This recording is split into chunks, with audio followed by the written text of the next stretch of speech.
Good morning. घर शिफ्टिंगचं काम म्हणजे खूपच कंटाळवाण आणि लग्नाच्या 4 वर्षात हे चौथ्यांदा घर शिफ्ट झालंय.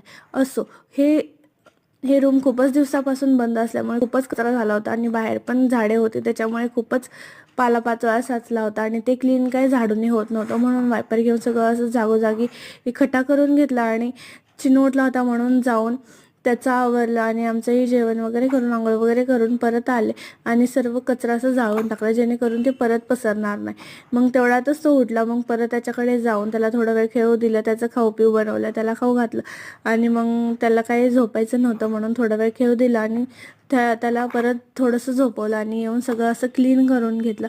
सगळं घासून पुसून पाणी वगैरे मारून सगळं क्लीन झालं. थोडंसं कलर द्यायचं बाकी होतं आणि हे आल्यावर ते तेवढंसं कलर देऊन त्यांनी परत एकदा छान क्लीन करून घेतलं आणि दुपारी आम्ही गेलो बाहेर फिरायला आणि असं संपला आजचा दिवस. भेटूया परत. बाय.